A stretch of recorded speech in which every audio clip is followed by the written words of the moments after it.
Are you a leader, manager, entrepreneur, business owner, or knowledge worker?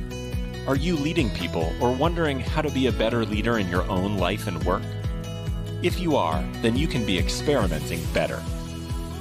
Welcome to The Experimental Leader, a podcast that takes a look at the ways leaders are experimenting in their own work. Hosted by Melanie Parrish, we dive into real-life conversations about how people might be using a scientist's mindset and experimenting in their work. Shift your leadership into something that works better. Join us on The Experimental Leader today. Hello, it's great to be here live with you the first week of January. Happy New Year. And I've been thinking about my own leadership, and I'm really thinking about people are talking about New Year's resolutions, and sometimes I have some of those. They're almost always the same, around health and being healthy and exercise and eating well. And I love to put some twists on it. Like, hey, have you looked back to see what you thought of? What were you proud of? What would you like more of? How'd you knock it out of the park? And where did you not knock it out of the park? So I think it's always good to do a little retrospective more than just resolution. But I also am so curious about what you're dreaming of for 2022. What's that essency thing that you want more of? And that's sort of my challenge to you is what's the essence of what you want from your year? What's the essence of what you want from your work? What do you want from your relationships? And then what do you need to do to start making that happen? What's the first step?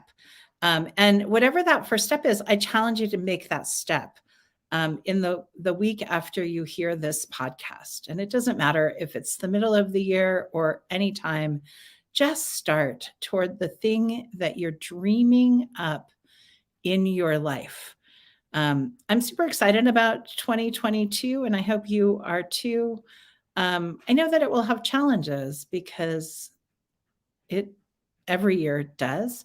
And I know that it will have joy. I know that when I think back to my year, the things that really stay with me are the laughter of friends, watching my kids succeed, and the care that we show to each other in our family, in our company, in the work that we do together. And I love being a part. I feel so privileged to be a part of the journey of my clients. So I really encourage you to do a little retrospective in your life and then a little dream of what you want more of this year. I also want to give you a little gift this year. To start the year off right, I want to give you a copy of my digital book, The Experimental Leader. And you can go to digitalbook.experimentalleader.com and sign up. I don't do this all the time, so make sure you grab it today.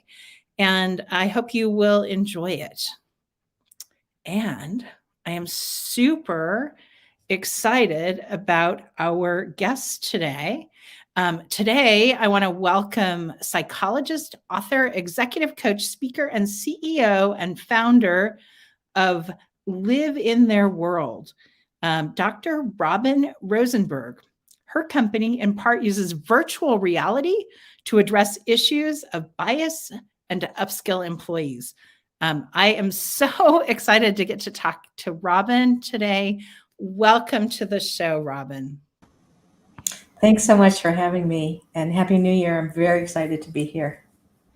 Well, I am just thrilled to talk to you, and we were having a great conversation before we hopped on here, and I am really curious for you to tell us all how you are experimenting in your work right now. Okay, great question. What I'm experimenting with is the progression, if you will, from the Great Resignation. And today's stats just came out about November's quitting rate, which was sort of an all-time high, which we knew. Mm-hmm. People are a little bit talking about, so we got the Great Resignation, and then there's the Great Onboarding, because many of the people who have quit have started a new job. If your LinkedIn feed is like mine, we're seeing people in new positions. And so those people are getting onboarded. But what people are not really talking about is what I've called the Great Acculturation. And that is what happens after onboarding, and how do you both acculturate and have and include new employees, particularly when they're virtual with remote, and the existing employees know each other both from in person and from the last year or two. So how do you it's really an inclusion question, but it's reciprocal, because in organizations where you now have more new people than old, not old, I don't mean old by age, old in terms of number of years in the organization will have to change because you're outnumbered in the team, if you will.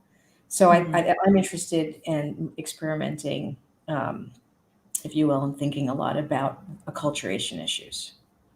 Well, and it's interesting in my organization and relationship systems work, the team coaching, the organization coaching that I do, we sometimes talk about ghosts in the system when people leave. Yes. Like there's this essence of people left behind.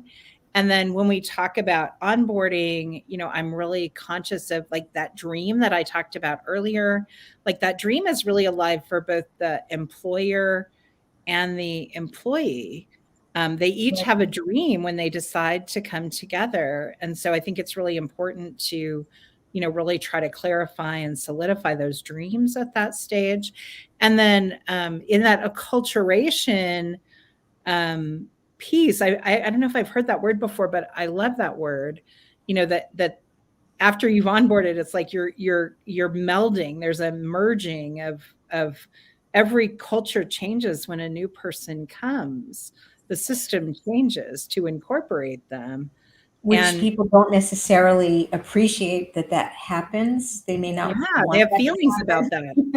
Yeah, they might have real feelings about that. It's and I see people drag their heels in hiring because of their fear around that. Like, oh, it's so good now. Well, let's just wait. Let's, like they are, if they get to a point where they're satisfied and fulfilled, when someone leaves, it's often, the easy thing for a leader is to just keep, everybody bucks up and just does a little more work. And it sometimes is an edge people have to go over to bring somebody on because of that acculturation piece. Very interesting. So there are different. In a way, there are three sides of that piece. One is for the person coming in, right? Of how do they feel included, and how do they, being the new kid on the block is always hard. And so how do they break through that, especially with remote work, which I think has made things very challenging socially, if you will, to break in. There's how do you get acculturated where any interaction is now quite formal, because it's even in a Slack channel. I mean, if you want to ask someone a question, you can't just tap them on the shoulder. You have to set up a time to meet and all, so it really shifts the experience for a newcomer, which we've known, since COVID started. So there's that perspective. There's the perspective of the people who've been there a while, of having someone new in their midst and really having to remember to be inclusive, right? Like to be thinking about. Well, and I love your sort of body language. You're like, and remember to be inclusive. Like, I think that's really what it feels like. Like we want to be inclusive, but it's another check mark, in our work. It's another thing on mental load that we, and again, it's particularly hard virtually to remember to do that. So, and then there's the fear about what does that mean? And then there's the organizational piece about bringing in someone new and how do we create belonging and inclusiveness and engagement? And also how are we going to change? And I think a great example is if you think about team meetings, when a new person proposes an idea, that either was tried a year or two ago or 5 years ago or 10 years ago. And so then the older people, older meaning, again, not a number of years in the company, are like, they roll their eyes. Well, we tried that, right? So it's sort of a no mindset, if you will, or come up with reasons why it can't be done. But, you just don't know enough yet to understand why it can't be done. And sometimes that is true, right? They don't know enough to know why it can't be done. Or yes, it was done 10 years ago, but times change, people change, the culture changes, and the world changes. And so it's how do companies and how do teams foster that openness to be curious to a new perspective versus roll their eyes and push back and have a no mindset. Wow. I think all of that is so interesting. And I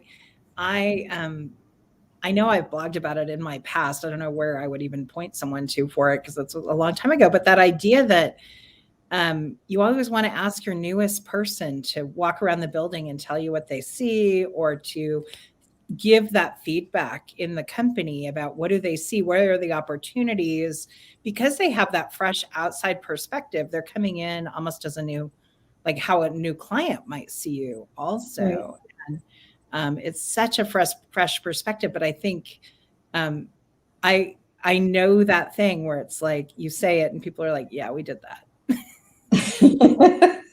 I was like, well, it didn't work because it was 10 years ago and we didn't do Facebook yet. Like, whatever. It is, right? Like there's it's been I think it's been 14 years since I joined Facebook. So if you did it 10 years ago, the environment is so different.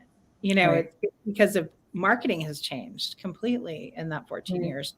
But I think it's a really interesting, what do you recommend people do about all of that? Like how do you help people with the onboarding, the acculturation? What's your piece? Well, I mean, so Live in Their World has a virtual reality program, which I could talk about separately. But on this issue, we do leadership training. We do individual coaching for people. And it hinges, sort of the underpinning, it really is about a focus on inclusion and on fostering an organizational culture about openness to new ideas and curiosity. I mean, I think fundamentally, if you have that, a lot of the other things follow. They're much easier, right? To have a yes mindset versus a no mindset or a maybe mindset. But I think it's much harder in organizations where there's a no mindset. And that's where I think leadership training and coaching for some individuals really come in. But it is being aware of it. I mean, that's the first piece, is just being aware. These are natural ways that people can respond about new people coming in. And here are the things that you can do to mitigate that. Yeah, I mean, one is just to actually foster curiosity, right, about one is just to foster curiosity and not to start with no. I mean, that's a great skill to show, not just for onboarding or not just for, the first meeting, but for everything. Consider if the thing that you're saying, we tried that. Did you collect data would be my other thing I would say. Like when it didn't work, did you collect data and figure out what didn't work? Right. These are all the things that we talk about in, with the experimental leader is, are you doing good data collection? Do you bound your experiment? Do you see it as an experiment? And do you change conditions to see if you can improve your data outcomes within your experiment? Right. And iterate toward your goals. And iterate. Yeah. We tried it once. Yeah. I can almost guarantee if you try something once, it never will work. You'll get something wrong the first time. Right. Exactly. And so part of it is, if you think of it from an experimental perspective, where the first step is the question, right? and then you develop an hypothesis. So, in this case, it's how do we make the acculturation process better? And then you have hypotheses for a given organization. And then you figure, well, how will we test that? Right. And, what's the logic behind what we're doing and what's the method?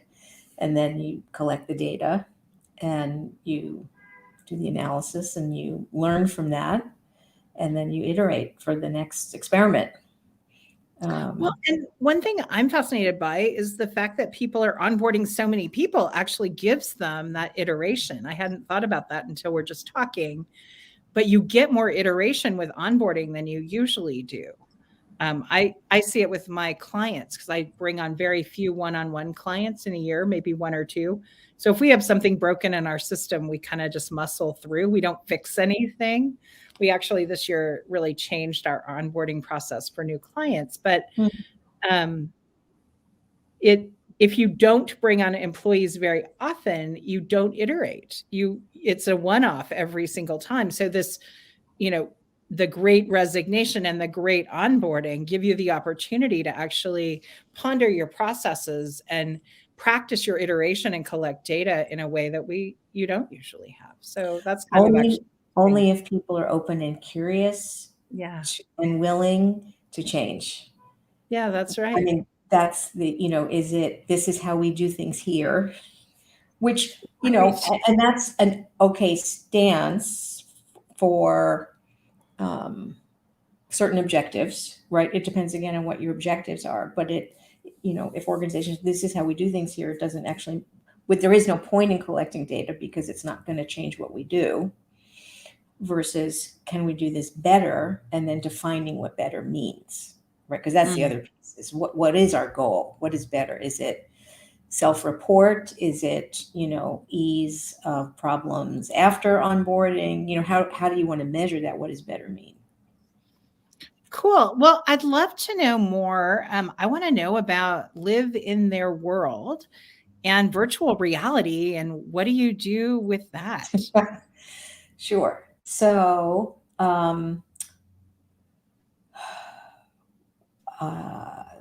so what we do is this part of what we do is we have a subscription as a service program that really is about upskilling civility in the workplace, civility and respect, and helping people learn how to engage with each other respectfully when there may be disagreement, conflict, challenging issues. So it plays out in terms of demographic identity issues. So I had this idea. I was doing some research in virtual reality, and I've been following the literature, the academic literature, since it started 25, 30 years ago. But when Trayvon Martin was killed in Florida and George Zimmerman was acquitted, and that led to Black Lives Matter, and that led to some white people, saying to journalists, either white lives matter or all lives matter. And not that I presume to know the experience of the lived experience of being Black in the US, but from what I knew, I hypothesized that the people who said white lives matter, it was really a profound failure of understanding, right, of that lived experience, which makes sense. If you don't, how do we walk in someone else's shoes, right? We can do our best if we're open and curious, and learn from that. But VR is incredibly powerful, and it gives you the opportunity to walk in other people's shoes. And then the way we do VR, it actually gives you an opportunity to stand in their feet. So I make this distinction where virtual reality can put you in someone else's shoes, but you're seeing it through your eyes, if that makes sense. And the way part of what we do is our goal is to actually help you be in the feet of someone and see it through their eyes, and sort of how they experience it, right? The meaning they make, if you will, right? Because we could see the same things, happens all the time. We see the same thing, and we take from it different elements, and then we remember different elements, and that's why we can disagree. That's why witnesses, right? People see different things because they took from it different things. So what we're trying to do is really help people understand the experience of someone who's other, and then how and the ways that translates into disrespect, unintentional often, right? Mm-hmm.